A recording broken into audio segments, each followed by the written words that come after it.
నమస్కారం, welcome to iDream. నేను విజిత. ప్రస్తుతం మనతో పాటు ఉన్నారు ప్రముఖ జ్యోతిష్య వాస్తు పండితులు, భారతీ శంకరాపీఠం వ్యవస్థాపకులు, వేదస్మార్త జ్యోతిష్య ఆగమ ధర్మశాస్త్ర ప్రతిష్టాంత పండితావర్యులు, బ్రహ్మశ్రీ అన్నవరపు తిరుపతి మూర్తి అవధాని గురుగారు మనతో పాటు ఉన్నారు. ఇప్పుడు గురుగారితో మాట్లాడదాం. నమస్కారం గురుగారు. ఓం శ్రీ మహాగణాధిపతయే నమః. గురుగారు, దీపారాధన విషయానికి వచ్చేసరికి ప్రతి ఒక్కరిలో కూడా సందేహాలు అయితే చాలా ఉంటుంటాయి గురుగారు. అసలు దీపం ఏ నూనెతో వెలిగించాలి, దీపారాధన ఎలా చేయాలి, ఎన్ని ఒత్తులతో చేయాలి, ఏ నూనె వాడితే బాగుంటుంది, ఇలాంటి సందేహాలు చాలా మందిలో ఉన్నాయి గురుగారు. వాటి గురించి కొంచెం మీరు తెలియజేయండి.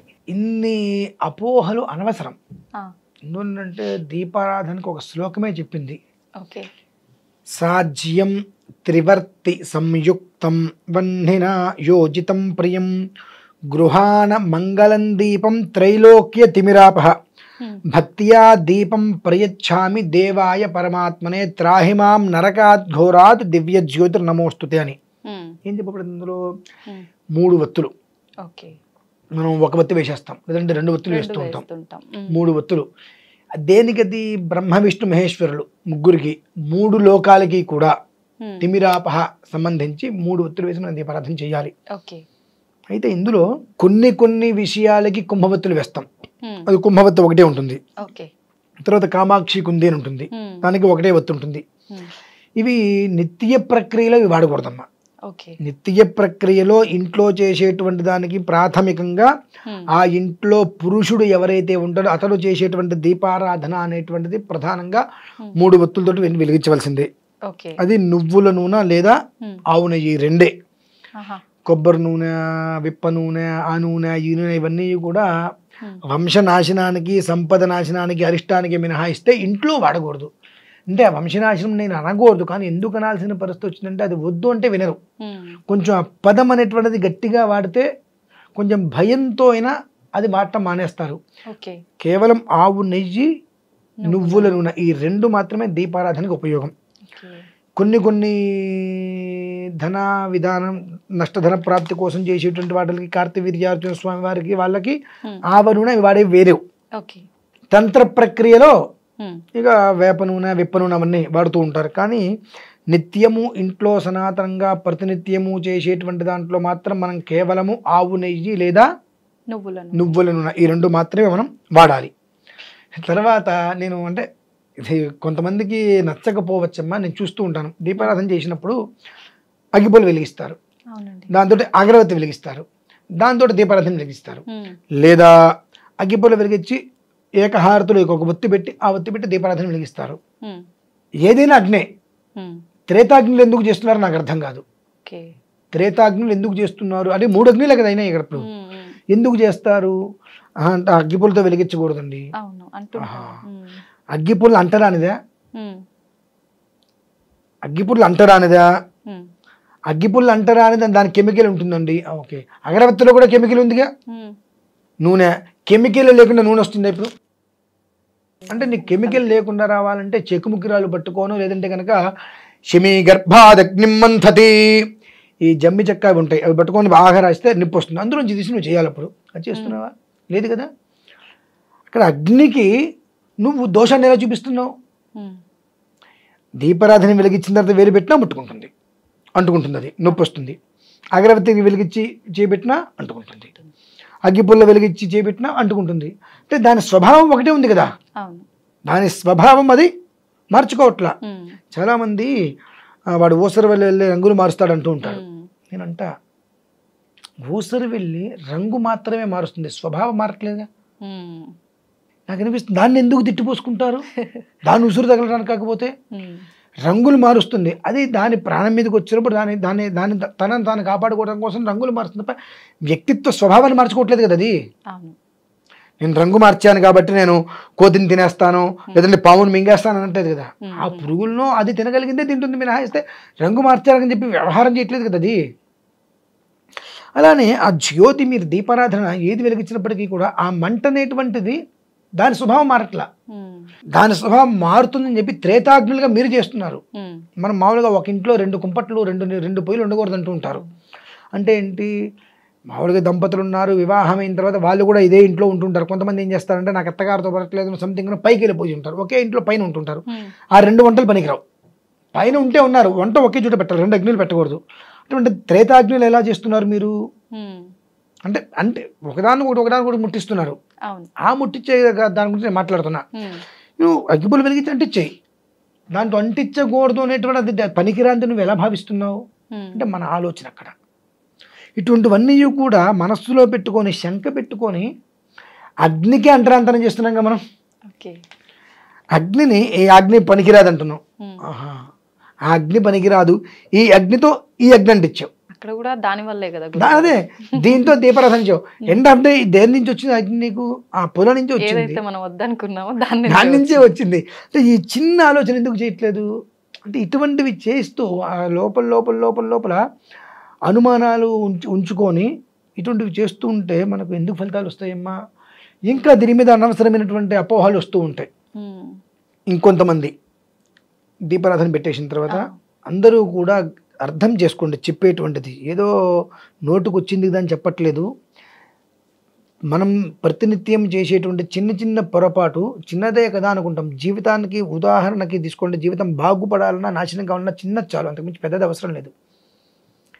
దీపారాధన చేసినప్పుడు మనము కుంది పెట్టేసేసి కుందిలో నూనె పోసేసి ఆ వత్తి పైన పట్టుకొని కిందలా ముంచి ఇలా మనం వెయ్యాలి. మనం ఏం చేస్తున్నాము, సగం నూనె పోస్తాం, ఆ ఒత్తి అక్కడ పెట్టేస్తాం, ఆ నూనె పెట్టుకొని ఒత్తిని మొత్తం అంతా తడిపేస్తాం, ఎంగిలైపోతుంది. మన చెయ్యి ఎప్పుడైతే తగులుతుందో ఎంగిలి అవుతుంది. అప్పుడు అది పనికిరాదు. చేతితోటి ఆ ఒత్తిని మనం అంటించేస్తున్నాం, అదే మళ్ళీ వేరే దానికి అంటించేస్తున్నాం, దీన్ని వేరే వస్త్రానికి తుడుస్తున్నాం, ఆ వస్త్రంతో మనం మొహం తుడుచుకుంటాం, మూతి తుడుచుకుంటాం, అది ఎంగిలి వస్త్రం మొత్తం అంటు చేసేస్తున్నాం. అక్కడ మనం దేనికి ఒక వ్యవస్థ ఏర్పాటు చేయట్లా.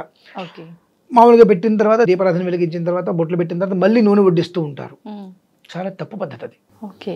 జ్యోతిష్మతీం త్వా సాధయామి, జ్యోతిష్కృతం త్వా సాధయామి, జ్యోతిర్విధం త్వా సాధయామి. నువ్వు ఎప్పుడైతే కనుక దీపారాధన చేద్దాం అనుకున్నావో నిండా నూనె పోసి ఒత్తిడి వేసి వెలిగించిన తర్వాత అందులో నూనె చివరి వరకు వచ్చింది అనుకున్నప్పుడు నూనె పోయి అంటే వినహస్తే వెళ్ళంగానే మారు వడ్డనా అని చెప్పి కరెక్ట్ కాదు. ఇప్పుడు కూడా 1, 2 ఆ నూనె పోసే విధానంలో కూడా మనం డబ్బా అయితే పోసేస్తూ ఉంటాం. చిన్న గ్లాసులోకి తీసుకో, కప్పులోకి, లేదంటే ఒక స్పూన్తో తీసుకొని పోయి. ఎందువల్లంటే శాస్త్ర ప్రమాణంగా చెప్పాలంటే ఒక వాటర్ బాటిల్లో నీళ్లు కాసిన తాగి అక్కడ పెడితే మళ్ళీ మనకి తాగడానికి పనికి ఎత్తి పోసుకొని ఎంగిలే. ఎత్తి పోసుకొని ఇచ్చారండి అంటారు. ఎత్తి పోసుకుంటే మాత్రం నా నోటికి నాలుగుకి ఆ వాటర్కి నోటికి కనెక్ట్ అయింది కదండి. ఇప్పుడు హీటర్ పెట్టండి, సగం నీళ్ళు ఉంటాయి అందులో, ఎత్తి నేను పైనుంచి నీళ్ళు పోస్తుంటే షాక్ కొట్టదా? కొడుతుంది. ఇప్పుడు నేను ఎత్తి పోసా అండి అంటే ఎలా పోసినా ఆ కనెక్షన్ అయితే ఉంది కదా. ఇవి కొన్ని ఉంటాయి కాబట్టి వజ్రంతో తీసి నిండా పోసేసుకో. 2 అంటే దీపం వెలుగుతున్నప్పుడే అట్లా చేయాలా గురుగారు? నార్మల్గా మనం కుందిలో పోసే ప్రతిసారి ఇదే ప్రాసెస్ పాటించాలా? అంతే. ఓకే. విడిగా చెంచాతో ఎత్తిపోయింది ఎప్పుడు కూడా, చెంచాతోటి తీసుకుని పోసుకుంటూ ఉండాలి చక్కగా. 2 ఇంకొక విషయము, దీపారాధన చేసినప్పుడు మనం వెంటనే వెలిగించాం కానీ అలా వెలిగిస్తాం, అక్కడ వెలిగించి ఇటువైపుకి ఎండ్ చేస్తాం. అవును. కానీ ఎప్పుడు కూడా ఉత్తరానికి ఎండింగ్ చేయాలమ్మా. ఉత్తరం అంటే ఎడమ చేతి వైపుకి ఎండ్ చేయాలి ఎప్పుడు కూడా. దక్షిణ సమాప్తి ఎప్పుడూ పనికిరాదు. ఉత్తర సమాప్తి అనేటువంటిది వృద్ధి తీసుకొని వస్తుంది. మనకు ఇటు కూర్చుంటాం, మనం ఎటైతే కూర్చుంటామో కూర్చున్న దానికి కుడి చేతి వైపుకి దక్షిణం, ఎడమ చేతి వైపుకి ఉత్తరం. మనం ముందు దక్షిణం వైపు ఉన్నటువంటి దీపం వెలిగించిన తర్వాత ఉత్తరం వైపు వెలిగించి సమాప్తం చేయాలి. మనం ఏం చేస్తామంటే వెంటనే వెలిగించగానే అటు వెళ్ళిపోతుంది చెయ్యంతా. అంటే మనకు అక్కడ అది ఉత్తరంగా మనం భావించట్లా. ఎడం చేతి వైపు సమాప్తం ఎందుకు మొదలు పెట్టాలి? ఎడం చేతి వైపు ఉంది కదా, ముందు ఇక్కడ మొదలు పెడితే ఎడం చేతి వైపు మన సమాప్తం అది పనికిరాదు, కుడి చేతి వైపు సమాప్తం చేయాలన్నట్టుగా భావిస్తూ ఉంటాం. కానీ దక్షిణం వైపు మొదలుపెట్టి ఉత్తరం వైపు సమాప్తి చేస్తే అది వృద్ధి చూపిస్తుంది. ఈ దీపారాధనలు అనేక విధానాలు, ఇవి ఎంత చెప్పినప్పటికీ కూడా ఎవరికి వాళ్ళకి కొన్ని అపోహలు పోవండి. మేము ఇంతే చేశాం కదా, మేము ఇంతే చేశాం కదా, బాగానే ఉంది. లేదండి మా పూర్వీకులు ఇలా చేశారండి, మంచిది. మీ పూర్వీకులు ఉంటున్నావా? ఉండగలుగుతున్నావా? మరి మా పూర్వీకులు ఇలానే చేశారు, నువ్వు ఎలా మాట్లాడుతున్నావు? నువ్వు చూస్తే మీ పూర్వీకులు చేసినట్టు చేయాలంటే వాళ్ళు ఉన్నట్టుగానే ఉండట్లా. శాస్త్ర ప్రమాణం చెప్పబడిందిగా, ఆచారం అండి. ఏది ఆచారం? ఆచరించటం ఆచారం. ఆచరించటం అంటే ఏంటి? మనం అవన్నీ పాటించాలి. మనకేమీ తెలియదు. ఉమ్, ఏదో అనుకోకుండా ఒకరోజు ఏదో పూజ చేసాం. ఉమ్, ఆ పూజ చేసిన తర్వాత ఇంకోటి మనకది బాగుంది కాబట్టి ఆ పూజను ఆచారంగా తీసుకెళ్ళాం మనం. ఓకే. ఇదే ఆచారాన్ని పూర్వీకుల నుంచి చక్కగా ఒక పూరీలు వేసుకోను లేదా మండువాయిలు కట్టుకొని ఉన్నారు. ఉమ్, కానీ నీ ఆ ఆచారాన్ని నువ్వు నాశనం చేసి విల్లా కట్టుకున్నావుగా, అపార్ట్మెంట్లోకి వచ్చావుగా, అది నీకు ఎట్లా పనికి వచ్చింది? ఉమ్, అంటే నాకు ఇష్టమైంది నేను చేస్తే నాకు ఆచారంతో సంబంధం లేదు, కానీ నాకు ఇష్టం లేదు నువ్వు చెప్పావు చూసావు అది చేయాలంటే మా ఆచారం ఒప్పుకోదండి అంటాం. ఉమ్, ఇటువంటి వాటి వలన అన్ని ఇబ్బందులే. కాబట్టి ఏంటంటే ఈ దీపం అనేటువంటిది ఆచారం కదండి, శాస్త్రం. ఓకే. దేనికి ఆచారానికి సంబంధం లేదు. ఉమ్, సాజ్యం త్రివర్తి సంయుక్తం వన్నినా యోజితం ప్రియం గృహాణ మంగళం దీపం త్రైలోక్య దివిరాపహ అని చెప్పి శాస్త్రమే ఏ విధానాన్ని అనుసరించి చెప్పబడిందో అది చేయడం ఆచారం. ఉమ్, నాకు తోచింది నేను చేసుకుంటానే ఆచారం కదండి. ఈ దీపారాధనలోనే అనేక ప్రశ్నలు ఉన్నాయి. ఉమ్, కొబ్బరి నూనెతో దీపారాధన వెలిగించామా ఆస్తి హరించుకుపోతుంది, హా, అంటే ఎంత సంపాదించినా మిగలదు. ఓకే. విప్ప నూనెతో ఉమ్, సంసారం అనేటువంటి విచ్ఛిన్నంగా ఉంటుంది.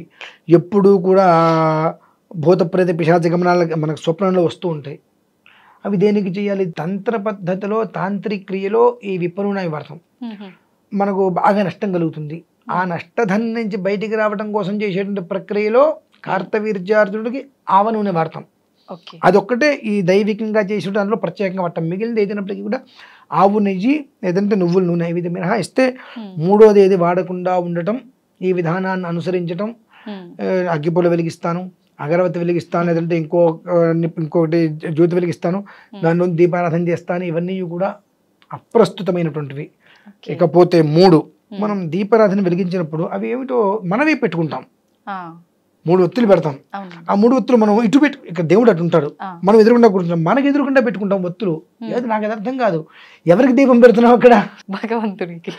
భగవంతుడికి దీపం పెట్టాలంటే ఆ దీపం అనేటువంటి ఒత్తులు 3 భగవంతుడి వైపు ఉండాలి, ఓకే. ఆయన వైపు తిరిగి ఉండాలి. అది ఆయన వైపుకి తిరిగి ఉన్నప్పుడు ఆయనకి పెట్టినట్టు అది. ఉమ్, ఉమ్, ఇదే మనం కుందనుకుందాం, ఉమ్, ఎదురుకుండా దేవుడు ఉన్నాడు, ఇక్కడ మనం దేవుడు గుట్లో పెట్టాలి, ఉమ్, ఇక్కడ దీపం వెలిగిస్తున్నాం, ఇటు పెట్టేసుకుంటున్నాం.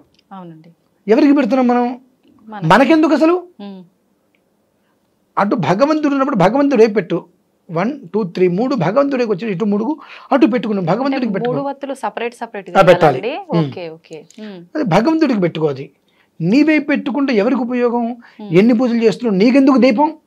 మనకు దీపం పెడతారు, ఒక రోజు వస్తుంది, కానీ మనకు మనమే పెట్టుకోవడం అంత కర్మ ఎందుకు? ఉమ్, మనం భగవంతుడి దగ్గర బ్రతికే ఉన్నాం కదా, భగవదారాధన చేసుకుంటూ భగవంతుడి ముందు కూర్చొని మనకు మనం దీపం పెట్టుకునే అంత కర్మ ఎందుకండి మనకు? భగవంతుడికి దీపారాధన చేయండి. అంటే ఇటువైపు పెట్టుకోవడం దీపం పెట్టడం, అటువైపు పెట్టడం దీపారాధన చేయటం. ఓకే. చాలామంది దీపం పెట్టారా అంటుంటారు, ఆ మాటే మహాపాపం అండి. ఉమ్, దీపారాధన చేశారా లేదా దీపం వెలిగించారా, దీపం పెట్టారా అంటే అది ఒకసారి పెడతారు. ఓకే. ఒక మనిషికి ఒకసారి దీపం మళ్ళీ పెట్టరు, ఆ చనిపోయినప్పుడు తల కింద పెడతారమ్మా. అంటే ఇవి తెలుసుకోవాలి. ఉమ్, కొన్ని మాటలు చాలా ప్రాణాంతక సమస్యగా, దీపం పెట్టారా దీపం పెట్టారా దీపం పెట్టారా అంటే దీపం పెట్టాలని కోరుకుంటున్నారా, ఆ స్థితి వస్తుంది మనకు. ఓకే. దీపారాధన చేశారా, దీపం వెలిగించారా, దీపం పెట్టారా, తేడా ఉంటుందండి. ఉమ్, ఆ పదం కూడా మనం వాడేటువంటి పదం కూడా ఒక్కొక్కసారి మనం ప్రాణాంతకంగా తీసుకొని వస్తుంది అది.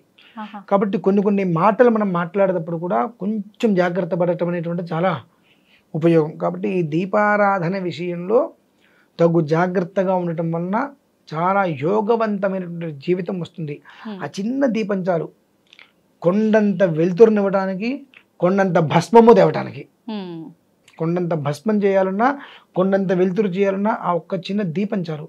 అది మనం ఎలా చేస్తున్నామో అనేటువంటి ఒక ప్రక్రియ మనకు తెలిసి ఉన్నట్లయితే ఆ విధానం జీవితం బాగుంటుందమ్మా. అయితే గురువుగారు ఒక్కొక్కసారి దీపారాధన చేసినప్పుడు అది చాలా ఎక్కువసేపు వెలుగుతూనే ఉంటుంది, అవును. ఒక్కొక్కసారి ఆఫ్టర్నూన్ వరకల్లా దీపం అనేది కొండెక్కుతుంది. ఉమ్. అలా జరగటం వల్ల అంటే ఏదైనా దోషం? ఏం లేదమ్మా, ఉమ్, దీపారాధన మనం చేసాం, ఉమ్, దానికి ఏదైనా చిన్న అడ్డు పెట్టుకుంటాం, అవును. అడ్డు పెట్టలేదు, గాలి వచ్చింది కొండెక్కేసింది, మనం ఏం చేస్తాం దానికి? ఉమ్, అయితే ఇక్కడ ఒక విషయం, ఉమ్, కొండెక్కంగానే అందరూ ఏం చేస్తారంటే అందులోనే మళ్ళీ వెలిగించేస్తారు. ఆ, ఆ నూనె పనికిరాదు, ఆ వత్తి పనికిరాదు, ఓకే. ఆ రెండు ఎంగిలైపోతాయి. ఉమ్, దాన్ని తీసేసి మళ్ళీ ఒకసారి తొలిచి మళ్ళీ దీపారాధన చేసుకోదలుచుకుంటే అంటే ఇక సాయంత్రమే చేసుకో.